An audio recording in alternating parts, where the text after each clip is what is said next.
This is one of the coolest things about learning programming is that you could take some repetitive behavior and put it into some place and reuse it over and over again without having to retype out all those things that you put in there.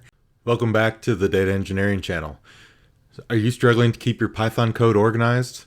Or maybe you're tired of writing the same code over and over again. Today's video, I'm going to show you how to write cleaner, more efficient code with functions and modules. I'll share a practical example of how I handle my secrets locally in projects, so let's jump right in. In this video, you'll learn to write functions with parameters and arguments, organize your code into modules, and see a real-world example of handling secrets securely using functions. We're going to explore Python's built-in modules for added efficiency. So, for those of you that are new to the channel, I'm Chris Gamble, and with 25 years of experience in data engineering, I've helped small businesses and aspiring data engineers simplify complex processes. In this video, I'm going to guide you through how writing functions, organizing your code into modules, and handling sensitive information securely are skills that any essential Python developer or data engineer must need in order to survive in this day and age. Let's dive in. Let's briefly talk about the concept of functions. So functions are one of the most important tools in Python. They allow you to reuse your code and organize it in a way that's much easier and more efficient to manage. Let's start by writing a simple function. Here we've defined a function called greet that takes one argument, name. When called, it returns a simple greeting. Functions are a great way to avoid rewriting repetitive code. So let's take this further with a real-world case. But first, let's briefly mention the syntax of how a function's developed. Functions start with the keyword def. So def just stands for define. You're going to use whatever you're going to name your function. So in this case, we're going to use greet. Any parameters that you're going to feed into that function are next. So in this case, we're going to accept a parameter called name. And then we're going to the return function is the return keyword tells the function this is what I want to return back when this function's run. So you could use a variable to store this function. You could print what gets returned. However you want to use that function is up to you when you're using your code. Here in a moment, I'll show you a real-world example of how I securely store my parameters and my key values locally on my computer in a parameter file, and then access that parameter file with code to pull my keys, my passwords, my secrets, all of my connection strings to my databases for my code so I don't display it when I'm talking to you all in my videos. It's a good practice to not show and use keys, passwords, connection strings in your code itself. In many projects, you're going to need to manage sensitive information like passwords and API keys. Pulling data from APIs is very popular these days. It's something that you will absolutely run into as a data engineer. It's important to handle these secrets securely and keep them out of your code. You don't want to store secrets in code. You definitely don't want to push them up to GitHub or to Git repository. You don't want to put them in ADO. Keep your secrets and your passwords out of your code. Keep them in key vaults. Keep them in secret managers. Keep them in a parameters file. That's more secure than putting it in your code. So this is an example of a function that you could call and create so that you have your secrets again in a parameter file. You could use this and reuse this in your code across multiple files. So let's take a look at it. All right, so again, the def function, just to let Python know this is going to be a function. I called this getParam, so get parameters. Made sense to me at least. The first value that you want to put in here that I've asked it to retrieve is a parameter file and then parameter name. So these are the parameters that you need to feed into the function in order for this function to work. And then it creates an empty dictionary to store those parameters. And then with the parameter file, so it's going to take whatever the user puts into this parameter file variable and use that as the string to go out and find the parameter file, it's going to read that parameter file. So that's what this open parameter file R does. If you missed our previous video on Python file handling, be sure to check that out. It talks more in depthly about what this open function does. So we're going to open the parameter file as a file, and then for line and file, basically it's going to feed that into our dictionary. So it's going to load that dictionary with all of our secret values that we have in our parameter file. And then we're going to return the parameter name, or we're going to return the parameter value based on the parameter name that gets passed into this function. So that this part actually just creates the variable that stores that parameter value, and then this last line returns the parameter value. So this is a great way for you to locally store your passwords in a file somewhere. Make sure the file is in a secure location. Make sure that, and then just use this Python script to go out and grab your keys and your passwords so that you could reuse them when you're accessing different data stores for your data engineering methods that you're performing, your ETL. Okay, so this code's definitely more complex.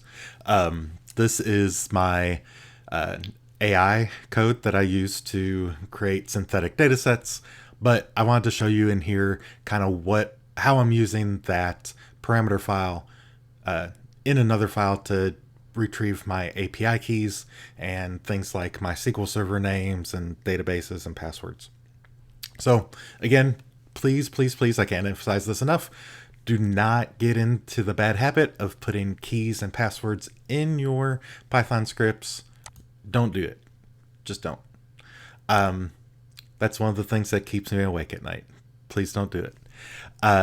So again, I had named that previous file that we looked at get parameters. So I'm importing get parameters as GP. And so you'll see here that I'm retrieving several values and storing them as variables for my OpenAI key, my server, my Claude key, which is Anthropic, my password database username for server for my data warehouse. And so I'm saying gp.getParam, which again is the name of the function that we created in that parameters file. Local parameter file, so I've stored a value here for my local parameter file, and then I have my OpenAI key and my SQL Server, all those different values that we talked about a moment ago. So this is a real practical world example of how you would use that parameter file, use that parameter function use the parameter function in conjunction to store your keys and your passwords securely, as well as retrieve them so that you could use them in your code, so that you could pull your API data. All right, as your projects grow, having everything in one file can get messy. This is where modules come in. In Python, a module is simply a file containing Python definitions and statements. Let's see how to create a module and use it in another script. So again, that's exactly what we created a moment ago with our get parameters file. We created a module. We're going to use it in another script. I'm going to show you a couple other modules here that I'm going to drop into that same file so that we could reuse them here. But I put them here just so that I could show you real quick and kind of talk through them. And then I'll show you how to move them into the other file and use them.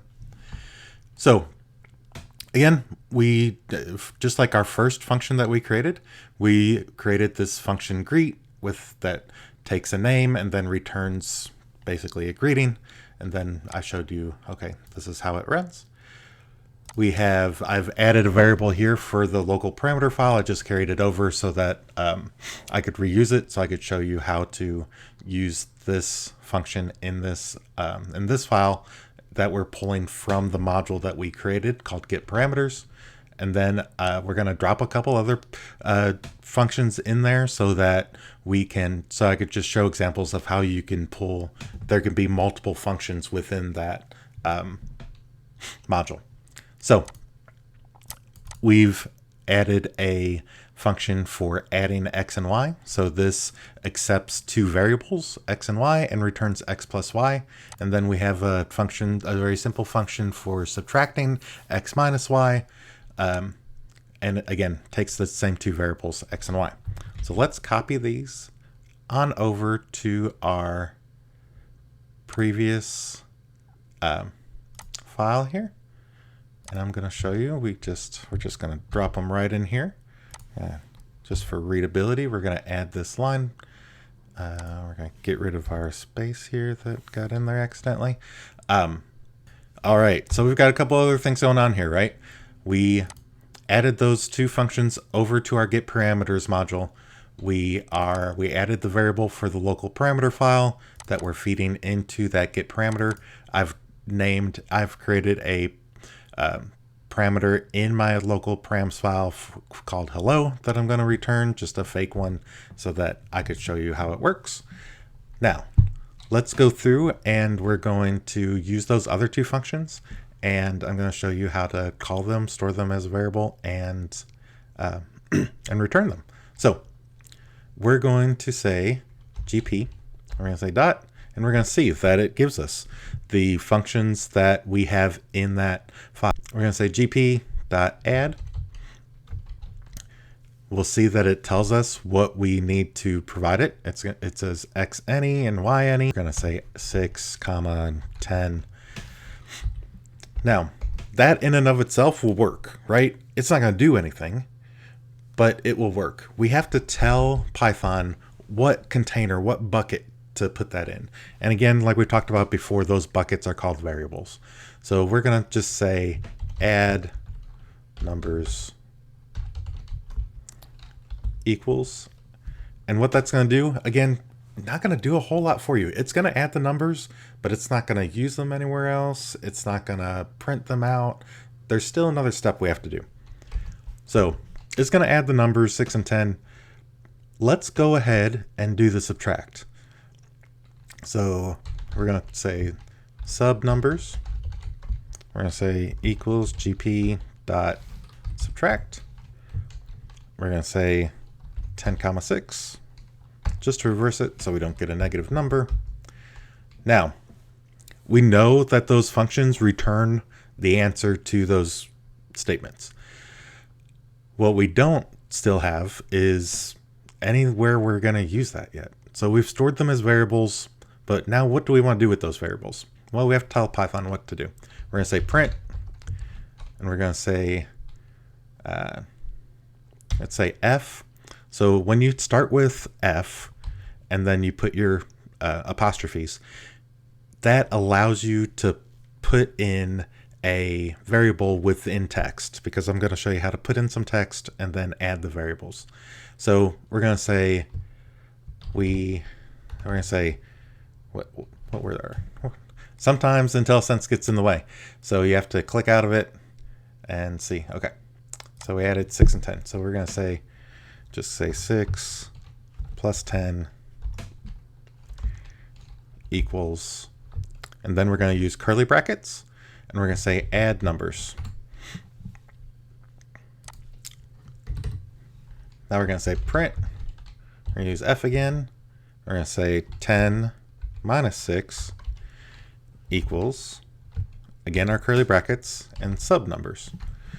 You'll notice that when I start typing the first couple letters, it does go ahead and populate the rest or give us suggestions on the rest. Be sure that when you're using IntelliSense, just like when you're using AI, that you're paying attention to the fact that it may not, the first one that comes up may not be the one that you want. Make sure that you are using it appropriately if you're using the IntelliSense. All right, we did that. We're also going to move our print hello down to the bottom. Let's run this. So we have hello, Chris. So that's our return here from line 16. We have 6 plus 10 equals 16, and that is our return here from this print call, where we are saying, putting in some text where we're saying 6 plus 10 equals, and then we're telling it to return the add numbers. We have our print for 10 minus 6 equals 4. So we see that that happened correctly. And we have our print hello, which hello is our parameter that we called from our get parameters file. And we say, see, it says I am a fake key for examples. So I'm excited to have shown you how to practically create modules and functions. You could go out now, create your own custom functions and modules, and practice using them in your code. This is one of the coolest things about learning programming, is that you could take some repetitive behavior and put it into some place and reuse it over and over again without having to retype out all those things that you put in there. Programming is cool. It's amazing. It saves people time. And this is something I've always said, but I do this because I'm lazy.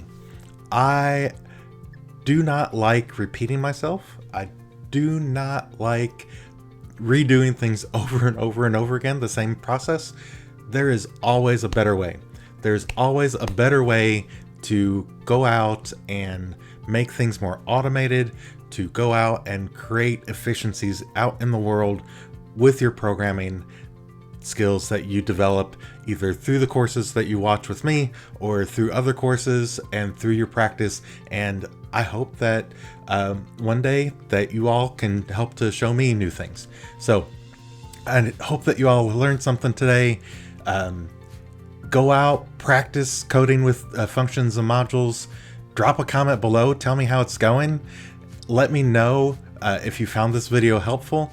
Be sure that you subscribe and like for more Python tutorials.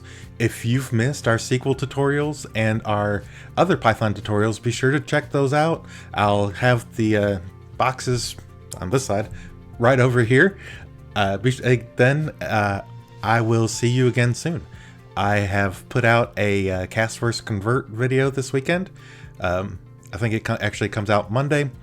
And I think this video I'm going to post for Sunday. So hope that you continue to watch our Python series. I will talk to you again soon.